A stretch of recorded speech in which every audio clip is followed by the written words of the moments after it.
face of abundance is like you have to come to this source not with what is missing, because it doesn't know. There's nothing missing. This source, which is the source of all, doesn't know about what's missing. When you say, please give me what is missing, it'll just reaffirm your belief in things being missing. You have to come to this source by being abundant, by being in a state of gratitude, by being thankful for all that you are and seeing yourself as attracting more and more of that and being willing to give it away. The final face of these phases, the seventh face of intention, is what I call the face of receptivity. It is my intention to attract ideal people and ideal relationships into my life. This universal source is what I call an equal opportunity provider. It knows nothing. It knows nothing about not being receptive. It doesn't show up in you and not in you. It isn't anything that would judge one as better than the other. Are you receptive? Are you receptive to everyone? And you know, this works so well. My secretary and I, Maya, who's sitting up here in the box, who's been with me for 25 years. I can't shake her. As much magic as I try, she just keeps showing up. I couldn't do it without her. And we were leaving for a talk in Chicago, I believe it was, from Florida. And we had 7 boxes of books to take with us on the plane. This was in the days when you could take what you wanted on a plane. And we were scheduled out on one airline that I was a platinum something or other on, and we found out that the flight was canceled. And they had already checked the boxes in, and then well, they sent us to another airline at the other end of the terminal. So we wheel up there, we go up there with the 7 boxes, and she's up there, and this woman's got a scowl on her face at this new airline. And almost as if she was saying, you won't be getting these boxes on this plane. And she was determined that that was not receptive to this idea whatsoever. Now, my way I handle these kinds of things in my life is by every time, if I meet a surly waitress or a surly waiter, or if I meet someone who, when I'm checking into a hotel, is giving me a hard time, to me this is just a wonderful opportunity to practice the power of intention.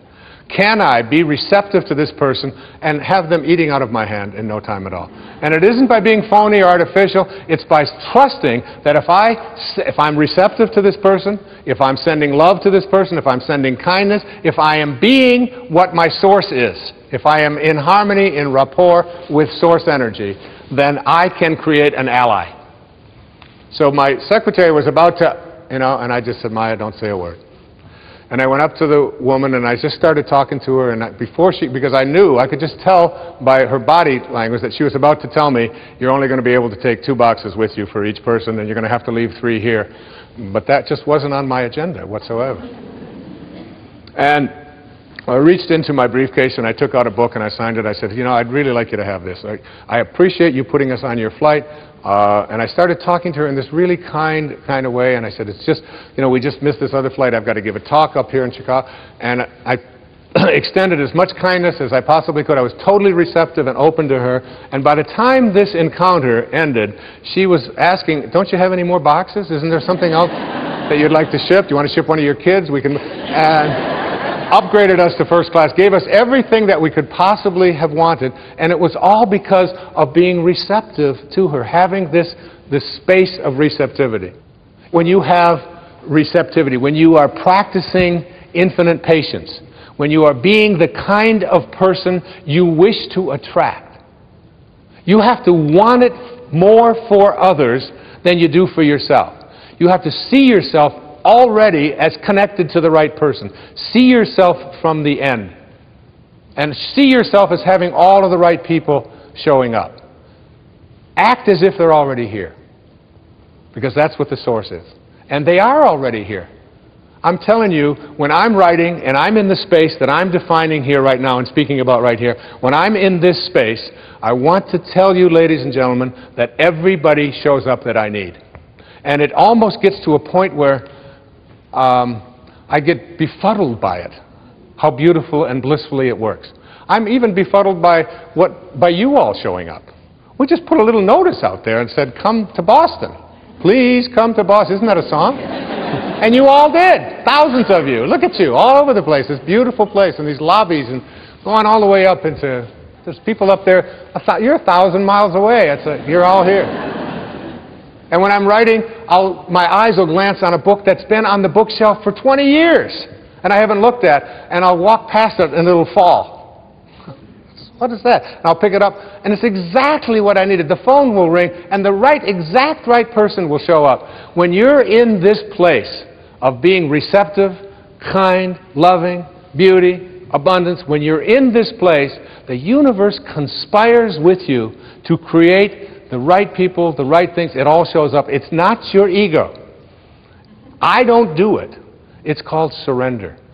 It's called, in the recovery movement, we call this letting go and letting God. Just letting go. You have a senior partner, if you knew, who walked beside you at all times on this path that you've chosen. You could never have another doubt that this would work. And I'm telling you, you tuned in today on this PBS show to listen to somebody who has believed. Not only do I believe in this and write about it, speak about it, I live it every day of my life. It always works. When I sat down to write this book, The Power of Intention, I had no idea what Chapter 2 was going to be when I wrote Chapter 1. I only had the quotes that I gave at the beginning of the show from Max Planck and Carlos Castaneda. That's all I had. Chapter 2 unfolded, Chapter 3, and then one day, the exact second half of the entire book, all of these intentions, it all just flowed, as did this show. It all works in perfect harmony. Back in the 13th century, there was a man his name was Francesco, and we named the city of San Francisco for this little monk. He gave up all of his worldly possessions, and he provided us with a message. Remember earlier I said Einstein's observation that all of us, everybody else is concerned with details. All I want to do is learn to think like God. Do you see what he meant now? Can you see that? He wants to think and sound and feel like his source. Well, Francesco, who later became known as St. Francis of Assisi, a place where I've visited many times and feel a very deep and powerful connection. In fact, there was a powerful statue of Francesco next to me during the entire writing of The Power of Intention, and it was carved for me by the ancestors who lived in Assisi right there for me one day. I watched them do the carving for me and feel his presence. I'm telling you, I feel him right now, right here on this stage. And I asked Skyzy, who I talked to you about earlier, if she would just come out, and what she is going to sing to you a cappella is the words of this little man who are, as you listen to the words, I'd like you to remember, it is your way of connecting to intention. You can connect with these messages. My beautiful daughter, who I'm honored to have here on the stage with me, come out here, sweetheart. Her name is Sky Dyer. Look at this.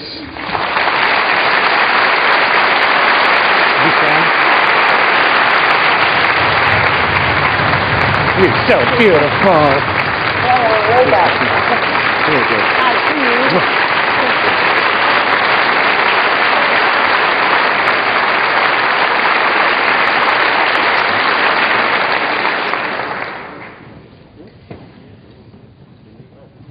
Make me a channel of your peace.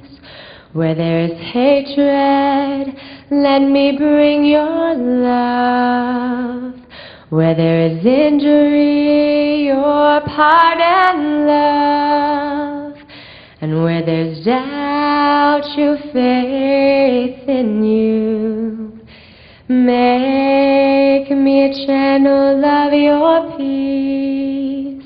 Where there's despair in life, let me bring hope. Where there's darkness, only light. And where there's sadness, ever joy.